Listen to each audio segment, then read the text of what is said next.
혹시 누군가가 당신을 잊고 있다가 당신이 사라졌을 때만 기억하는 것처럼 느껴본 적이 있나요? 그래요. 어떤 사람들은 손에 쥐고 있을 때는 다이아몬드의 가치를 모릅니다. 하지만 그 빛을 잃고 나서야 그 가치를 깨닫죠. 그런데 만약 제가 이렇게 말한다면요. 진짜 힘은 누군가가 당신을 쫓아오게 만드는 게 아니라 더 이상 누구도 쫓지 않아도 되는 것에 있다는 걸요. 끝까지 함께 해주세요. 오늘 사라지는 것이 인생에서 가장 큰 자유의 외침이 될 수 있는 이유를 알게 될 거예요. 당신도 느껴봤을 거예요. 부재가 존재보다 더 무겁게 느껴지는 순간을요. 당신이 항상 곁에 있고 언제나 응답하고 계속 노력할 때 그 사람에게 당신은 그냥 풍경의 일부였죠. 예측 가능하고 당연한 존재. 그러니까 무시하기 쉬웠던 거예요. 하지만 당신이 그 일상의 루틴에서 사라지는 순간 뭔가 달라져요. 침묵이 외칩니다. 부재가 불편함을 줍니다. 그리고 그때 그제서야 당신이 얼마나 큰 영향을 주고 있었는지를 깨닫게 돼요. 당신이 계속 곁에 있었을 땐 거의 보이지 않는 존재였어요. 하지만 이제 더 이상 답장하지 않고 레이더에서 사라지고 늘 가던 곳에 나타나지 않게 되면 당신은 확신이 아닌 의문이 되죠. 그리고 인간의 마음을 가장 끌어당기는 건 바로 이런 불확실함, 미스터리, 혹시 라는 질문이 남는 그 여백이에요. 그 사람의 머릿속엔 이런 질문들이 맴돌기 시작하죠. 혹시 지친 걸까? 더 나은 사람을 만났나? 드디어 나를 잊고 앞을 향해 간 걸까? 이런 질문은 당신이 소리칠 때가 아니라 침묵할 때 생겨나요. 당신이 더 이상 아무 신호도 주지 않을 때 그 사람은 처음으로 당신의 부재가 얼마나 큰 공허함을 주는지를 느끼게 됩니다. 진실은 단순해요. 과한, 항상 있음은 결국 무시당하게 됩니다. 반대로 드문 존재는 가치를 얻어요. 불공평하다고요? 아마도요. 하지만 그게 인간의 마음이 작동하는 방식이에요. 사람은 너무 쉽게 가질 수 있는 것에 익숙해지고 잃어버리고 나서야 그 가치를 깨닫습니다. 그래서 가끔은 멀어지는 게 수천 마디의 고백보다 더 강한 메시지가 될 수 있어요. 당신이 곁에 있을 때 당신의 가치를 몰랐다면 어쩌면 당신이 침묵할 때 비로소 알게 될지도 모릅니다. 인간의 본성엔 깊은 모순이 있어요. 우리는 거의 자동적으로 무언가를 잃어야만 그 가치를 인식하곤 해요. 매일 곁에 있는 존재는 너무 익숙해져서 당연하게 여겨지죠. 특별함이 사라지고 그냥 배경이 되어버려요. 그러다 그 존재가 사라졌을 때 그 공백이 우리를 괴롭히기 시작하죠. 진실은 이래요. 인간은 늘 곁에 있는 것에 대해 금방 무감각해져요. 그건 악의가 아니라 연약함이에요. 매일의 존재는 습관이 되고 습관은 보이지 않게 되죠. 숨쉬기처럼요. 공기의 소중함은 부족해졌을 때 비로소 느끼게 됩니다. 그래서 제가 진심을 담아 묻고 싶어요. 이런 경험 해보신 적 있나요? 누군가에게 단지 하나의 선택지였던 적 있나요? 당신의 모든 것을 주고 늘 곁에 있었으며 관심과 배려, 사랑까지 쏟았지만 결국엔 쉽게 버려진 적 있으신가요? 그 고통은 상상이 아니에요. 그건 안에서부터 조금씩 갉아먹습니다. 왜냐하면 당신이 온 마음을 다해 있었는데도 누군가에게는 단지 플랜 B로 취급받았다는 걸 깨닫는 것보다 더 좌절스러운 일은 없기 때문이죠. 마치 당신의 존재가 당연한 것이고 인생에 아무 일도 없어서 그 사람의 관심 조각을 기다리는 것밖에 할 일이 없는 사람처럼 말이에요. 그래서 제가 지금 당신에게 바라는 건 당신의 이야기를 나눠달라는 거예요. 이건 단순한 영상이 아니에요. 대화예요. 우리가 서로를 알아보는 공간이에요. 그러니까 댓글로 남겨주세요. 혹시 당신도 버림받은 기분을 느껴본 적 있나요? 그런 가치를 거꾸로 뒤집힌 상황을 겪은 적 있나요? 당신의 이야기를 꼭 듣고 싶어요. 때로는 글로 풀어내는 것만으로도 자유로워지기 시작하거든요. 버티는 게 더 이상 의미 없을 때가 옵니다. 그건 당신이 덜 사랑해서가 아니라 자신을 더 사랑하기 시작했기 때문이에요. 그리고 그 순간이 바로 첫걸음입니다. 조용한 거리두기. 하지만 주의하세요. 이건 심리게임이 아니에요. SNS에 은근한 글을 올리거나 드라마를 만드는 게 아니에요. 성숙하고 의식적으로 그 자리에서 조용히 물러나는 거예요. 당신을 받아줄 줄 모르는 사람에게 더 이상 자신을 내어주지 않는 거예요. 뒤도 돌아보지 않는 사람을 향해 달려가지 않는 거예요. 이 맥락에서 사라짐은 진짜로 사라지는 게 아니에요. 자신을 우선순위로 두는 거예요. 당신의 에너지는 한정돼 있어요. 그 에너지를 당신의 가치를 보지 못하는 사람에게 쓰는 건 낭비예요. 마치 바람 속에서 촛불을 켜려는 것처럼요. 조용한 거리두기는 강력합니다. 왜냐하면 그것은 패턴을 깨버리거든요. 상대를 혼란스럽게 만들고 무장해제시켜요. 당신이 계속 곁에 있으면 상대는 통제감을 갖죠. 하지만 아무 소리 없이, 아무 예고 없이 조용히 빠져나오면 판이 바뀝니다. 마르쿠스 아우렐리우스는 이렇게 말했어요. 한 사람의 가치는 그가 추구하는 것들로 판단된다. 만약 당신이 여전히 당신을 무시하는 사람의 관심을 좇고 있다면 그건 당신이 자신을 얼마나 낮게 평가하는지를 말해주는 것이기도 해요. 칼 융도 말했죠. 고독은 혼자 있는 데서 오는 게 아니라 자기 자신과 함께 살 수 없을 때 온다고요. 그래서 처음엔 이 거리가 아파요. 왜냐하면 당신은 이제 어떤 방해도 없이 오롯이 자신을 마주하게 되니까요. 외부의 인정을 받지 않고서요. 하지만 이 침묵 속에서 변화가 시작됩니다. 아무도 차단하지 않고 불평도 없이 아무 장면도 만들지 않은 채 물러설 때 당신은 가장 명확한 메시지를 보내게 되는 거예요. 내 평온은 당신의 관심보다 소중하다. 그리고 이 메시지는 진심에서 나왔을 때 어떤 말보다 무게 있게 다가옵니다. 품위 있게 물러나는 건 자기 자신을 향한 사랑이에요.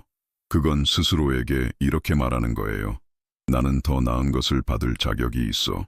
나는 이제 변명하지 않을 거야. 나를 깎아내리지 않을 거야. 나를 맞추지 않을 거야. 이제부터는 나를 다시 찾을 거야. 초반의 침묵은 아파요. 마음 안에서 커다란 빈 공간이 생긴 것처럼 느껴져요. 어제까지만 해도 메시지를 기다리고 전화나 반응을 기대했는데 지금은 모든 게 고요해요.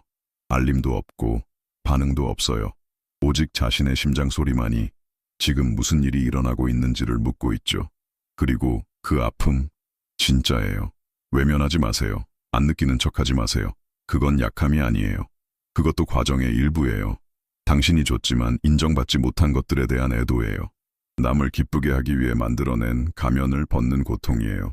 당신을 보지 못한 사람에게 감정적으로 예속되어 있던 상태에서 벗어나는 고통이에요. 당신은 이제 더 이상 타인을 위해 사는 역할에서 벗어나고 있어요. 자신을 지우고 낮추고 끊임없이 맞추며 누군가를 잃지 않기 위해 살던 자리에서요. 그리고 그 자리를 떠나는 건 아픕니다. 왜냐면 아무리 그게 독이었더라도 익숙했던 곳이니까요. 당신이 알고 있던 현실이었으니까요. 하지만 이제 이 고요함 속에서 모든 것을 바꿀 수 있는 질문이 떠오릅니다. 당신은 외로움이 무서워서 도망치는 건가요? 아니면 진짜 평화를 찾고 있는 건가요? 이 두 가지는 전혀 달라요. 외로움이 두려워서 도망치는 건 그 공허함을 이겨내기 위해 아무 사람에게나 안기는 거예요. 시간을 얕은 대화, 억지 연결로 채우는 거죠. 하지만 평화를 찾는다는 건 완전히 달라요. 그것은 침묵이 필요하다는 걸 인정하는 거예요. 그 처음의 공허함은 훨씬 더 큰 무언가가 시작된다는 신호예요. 바로 그 공간에서 당신은 진짜로 자기 자신을 듣기 시작해요. 무엇이 당신을 아프게 했는지, 왜 길을 잃었는지, 왜 그렇게 타인의 인정에 목말라 했는지 이해하게 돼요. 그리고 그 고통을 도망치지 않고 정면으로 마주했을 때 그 고통은 당신을 지배할 힘을 잃기 시작하죠. 침묵의 고통은 곧 당신이 자유로워지고 있다는 첫 번째 신호예요. 이제 더 이상 적은 걸 받아들이고 사랑을 구걸하며 관심을 갈망하던 당신의 모습을 놓아주는 중이에요. 그리고 그건 아프지만 동시에 치유의 시작이기도 해요. 결핍의 소리는 클 수 있지만 자유의 침묵은 깊습니다. 바로 그 속에서 당신은 다시 자신을 찾게 될 거예요. 그리고 조용한 거리두기 이후에 찾아오는 가장 강력한 변화의 순간이 있습니다. 바로 조용한 재건이에요. 이제 당신은 무대에서 내려왔고 상대는 당신이 어디 있는지, 누구와 있는지, 무엇을 하고 있는지 알지 못하죠. 당신은 의문이 되었습니다. 그리고 그 의문은 강력합니다. 당신이 확신이었을 때는 예측 가능했고 쉬운 존재였어요. 하지만 이제 당신은 미지수예요. 당신은 부재예요. 그것이 그들을 불편하게 만들고 궁금하게 만들고 그들의 생각을 흔들기 시작합니다. 하지만 이 재건은 상대방을 자극하기 위한 게 아닙니다. 당신이 진짜 자신을 다시 만나는 과정이에요. 누군가가 다시 연락하길 바라고 사라지는 게 아니에요. 아무것도 증명할 필요 없이 조용히 자신을 세우는 거예요. 바로 여기서 진짜 성장이 시작됩니다. 관객도 없이, 박수도 없이요. 몸부터 시작해요. 다시 자신을 돌보세요. 식습관, 수면, 운동. 당신의 몸은 당신의 마음이 숨긴 모든 것을 느끼고 있어요. 자신을 돌본다는 건 이렇게 말하는 것과 같아요. 나는 소중해. 나는 우선순위야. 나는 나에게도 관심받을 자격이 있어. 그리고 다음은 마음입니다. 공부하고 책을 읽고 정보를 얻고 새로운 길을 여세요. 누군가의 애매한 대답을 기다리며 얼마나 많은 시간을 멈춰 있었나요? 이제는 당신이 어디를 향해 가고 싶은지 분명히 아는 사람이 되는 시간이에요. 그리고 당신이 미뤄두었던 프로젝트들, 누군가를 기쁘게 하느라 제쳐두었던 꿈들 다시 꺼내세요. 시작하세요. 창조하고 만들고 쌓아가세요. 보여줄 필요도 설명할 필요도 없어요. 그냥 하세요. 왜냐면 진짜 재건은 무대가 아니라 방향에서 시작되니까요. 이 모든 변화는 조용히 일어납니다. 억지스러운 SNS 게시물도 극적인 자기 고백도 필요 없어요. 당신은 침묵 속에서 성장합니다. 점점 더 집중되고 더 매력적이 되고 더 자신이 되어갑니다. 그리고 모르는 사이에 당신을 당연하게 여기던 그 사람은 소외감을 느끼기 시작하죠. 자기 자리를 잃었다는 걸 느낍니다. 그런데 흥미로운 건 당신이 일부러 그런 결과를 유도한 게 아니라는 거예요. 그냥 당신이 의존을 멈추고 본질로 돌아갔을 뿐이에요. 이제 제가 당신에게 진심으로 묻고 싶어요. 만약 그 사람이 영영 돌아오지 않는다고 해도 당신의 삶은 여전히 특별할 수 있나요? 만약 대답이 아니오라면 당신은 아직도 그 사람을 위해 살고 있는 거예요. 하지만 예라고 말할 수 있다면 당신은 모든 걸 이해한 거예요. 이제 당신은 누군가를 감동시키기 위해 자신을 재건하는 게 아니에요. 당신은 더 이상 반쪽으로 살고 싶지 않기 때문에 온전한 존재가 되기로 한 거예요. 혼자서라도, 박수 없이라도, 조용한 가운데서라도. 이것이 두 번째 단계입니다. 조용한 자애건. 그리고 이 조용한 자애건은 그 어떤 절규보다도 더 강력한 울림을 가집니다. 왜냐하면 그것은 당신이 상처를 입고도 여전히 성장하기로 선택했다는 것을 보여주기 때문이에요. 피어나기로, 다시 자신에게로 돌아가기로 선택했다는 뜻이죠. 그리고 당신을 무시했던 사람을 가장 두렵게 하는 건 바로 그 사실이에요. 당신이 이제 그녀 없이 더 나아졌다는 것. 그리고 마침내 당신이 언젠가 마음속으로 상상했던 일이 일어납니다. 후회가 찾아오기 시작하죠. 처음에는 아주 미묘하게 다가옵니다. 예전 사진에 남긴 좋아요 하나, 스토리 조회, 안녕, 잘 지내? 같은 아무렇지도 않은 메시지. 하지만 당신은 알아요. 그건 단순한 인사가 아니에요. 당신이 남긴 공백의 메아리예요. 그 사람이 이제야 깨달은, 잃고 나서야 알게 된 존재의 흔적이죠. 왜냐하면 이제 판도가 완전히 바뀌었거든요. 예전에는 당신이 연락하고 묻고 다가갔죠. 이제는 반대예요. 그녀가 궁금해하고 연락하고 당신의 소식을 알고 싶어 하죠. 그리고 그건 그녀가 하루아침에 변했기 때문이 아니에요. 당신의 부재가 불편함을 만들었기 때문이에요. 결핍을 만들었고 충격을 남겼기 때문이에요. 하지만 여기서 이 여정 전체에서 가장 섬세한 포인트가 등장합니다. 당신은 예전의 자신으로 돌아가선 안 됩니다. 이건 아주 흔한 함정이에요. 그 사람이 돌아와 후회와 그리움을 말하면 당신은 마음이 무너져요. 모든 문을 다시 열고 익숙한 습관으로 돌아가고 다시 너무 쉽게 다가가죠. 다시 너무 많이 주고 너무 예측 가능해지고 너무 갈망하게 되죠. 그리고 그 결과는 뻔해요. 그 사이클은 다시 시작되고 무시는 다시 반복되며 당신은 또다시 상처를 받게 됩니다. 왜냐하면 그 사람이 당신을 그리워하게 만든 건 당신의 부재였기 때문이에요. 당신의 변화였고 당신의 침묵이었고 당신의 거리두기였어요. 그리고 만약 당신이 예전 모습으로 돌아간다면 지금까지 쌓아올린 모든 걸 잃게 됩니다. 그건 마치 어렵게 다시 지은 집을, 그 집을 무너뜨렸던 사람에게 다시 내어주는 것과 같아요. 이건 복수가 아니에요. 자존심 싸움도 아니에요. 품위의 문제예요. 당신이 만든 새로운 기준을 지키는 일입니다. 당신은 누군가를 감동시키기 위해서가 아니라 더 이상 누구의 그림자처럼 살기 싫어서 성장한 거예요. 만약 그 사람이 돌아온다면 이제는 완전히 새로운 당신을 만나야 해요. 더 차분하고 더 단단하고 더 의식적인 사람, 더 이상 마땅하지 않은 것을 받아들이지 않는 사람, 결핍 때문에 자신을 낮추지 않는 사람, 이제는 자신의 가치를 분명히 아는 사람. 많은 사람들이 여기서 넘어집니다. 왜냐하면 그 사람의 후회는 예쁜 말과 약속, 그리움으로 포장되어 오거든요. 하지만 당신은 기억해야 해요. 그동안 자신이 겪은 일을요. 무시당하고 작아지고 인정받지 못했던 그 시간을요. 그리고 만약 또다시 자신을 지운다면 또다시 모든 걸 잃게 될 거라는 걸요. 당신의 부재는 그 사람에게 중요한 교훈을 남겼어요.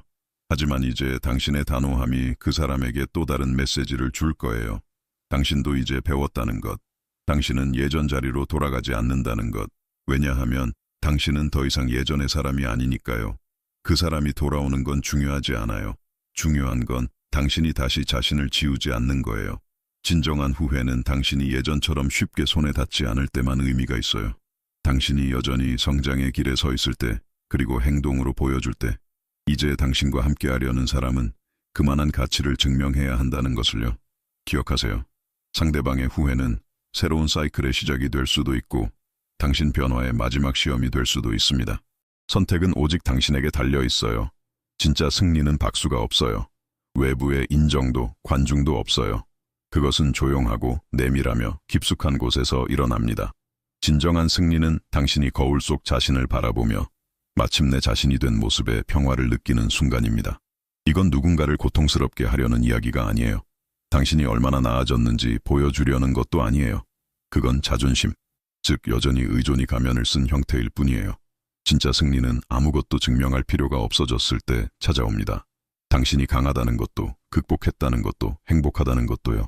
왜냐하면 평화는 소리치지 않아요. 그저 존재할 뿐입니다. 감정적 자유는 이런 데서 시작돼요. 당신의 행복이 한때 당신을 무시했던 사람의 손에 달려 있어선 안 된다는 걸 이해할 때, 당신의 가치는 답장 하나, 초대 한 번, 관심의 양으로 정해지지 않는다는 걸 깨달을 때요. 당신은 누군가의 연장이 아니에요. 당신은 그 자체로 온전하고 완전하며 충분한 존재입니다. 당신은 박수를 받아야만 빛나는 게 아니에요. 당신의 빛은 당신만의 것입니다. 누군가가 그것을 보지 못했다고 해서 꺼지지 않아요. 누군가가 등을 돌렸다고 해서 줄어들지도 않아요. 누군가가 다른 길을 택했다고 해서 사라지지 않아요. 당신의 빛은 안에서부터 나옵니다. 그리고 그걸 진심으로 알게 되는 순간 무언가 영원히 변합니다. 당신은 이제 더 이상 쫓지 않아요. 비교하지도 않아요. 자신을 깎아내리지도 않아요. 왜냐하면 이제는 초점이 달라졌거든요. 누가 떠나고 누가 오는지가 아니라 당신이 어떤 사람이 되어가고 있는지가 중요해졌어요. 이것이 바로 자유예요. 타인의 기대에 맞춰 사는 걸 멈추는 것, 경계를 세우고 아니요 라고 말할 줄 아는 것, 자신의 존재를 존중하는 것, 혼자인 상태를 벌이 아닌 성장의 공간으로 받아들이는 것, 감정적 자유란 복수하지 않되 자신을 낮추지도 않는 상태예요. 애원하지 않되 마음을 닫지도 않는 균형입니다. 그것은 의존하지 않지만 외면하지도 않는 강함이에요. 그리고 누구를 내 삶에 들일지는 의식적으로 선택하는 힘이기도 하죠. 그리고 결국 한때 당신을 무시했던 사람이 돌아오려 할 때 당신은 분노도 원망도 복수심도 느끼지 않게 됩니다. 대신 평온함이 찾아옵니다. 왜냐하면 당신은 이제 알아요. 그 사람이 있든 없든 당신의 삶은 계속된다는 걸, 당신의 평화는 유지된다는 걸, 당신의 가치는 전혀 훼손되지 않는다는 걸요. 이게 진짜 승리입니다. 상대가 아니라 바로 당신 자신에 대한, 당신이 얼마나 성숙해졌는지에 대한, 더 이상 부스러기 사랑의 자신을 잃지 않는다는 것. 이제 당신은 정말로 이해했어요. 당신의 행복은 그 누구의 존재에도 의존해서는 안 된다는 것을. 당신은 자신이 극복했다는 걸 증명할 필요 없어요. 누구에게도 아무것도 들이밀 필요 없어요. 그저 조용히 나아가면 돼요. 평온하게. 당신을 우선순위에 두는 삶을 향해. 당신이 자신을 너무나도 존중하기 때문에 다시는 마땅치 않은 대우를 받아들이지 않는 삶을 향해. 이것이 바로 아무도 빼앗을 수 없는 자유입니다. 지금 이 순간 당신이 여기까지 왔다면 깊게 숨을 쉬어보세요. 왜냐하면 우리가 나눈 이 모든 이야기가 당신 마음 어딘가를 울렸다면 그건 그 안에 변화가 절실히 필요하다는 신호예요. 그리고 어쩌면 오늘이 당신이 더 이상 자신을 알아보지 못한 사람의 인정을 기다리는 삶을 멈추고 진짜 자유를 향해 나아가기 시작하는 날일지도 몰라요. 당신은 이미 충분히 아팠어요. 누군가에게 충분한 존재가 되기 위해 애쓰느라. 말하고 싶었지만 침묵했던 순간들, 떠나야 했지만 머물렀던 시간들, 아무런 응답도 없는 곳에 계속 머물며 애썼던 날들. 하지만 이제는 이 페이지를 넘길 시간입니다. 이제는 의식적으로 단단하게 되돌아가지 않을 결정을 내릴 시간이에요. 나 자신을 선택하기. 그래서 지금 당신이 스스로에게 이 선택을 선언해 보길 원해요. 저를 위해서가 아니라 당신 자신을 위해서요. 이렇게 적어보세요. 오늘 나는 나를 자유롭게 하기로 선택한다. 진심을 담아, 의도를 담아 적어보세요. 왜냐하면 글로 쓰는 순간 당신은 그것을 확언하는 거고, 확언은 곧 약속이 되며 그 약속은 당신의 변화를 이끌어내기 시작할 거예요. 그리고 만약 이 영상이 당신 안에 무언가를 건드렸다면, 당신이 이 말들 속에서 자신의 모습을 봤다면, 당신 안에서 무언가 깨어났다면, 제발 이걸 여기서 끝내지 마세요. 채널에 구독하세요.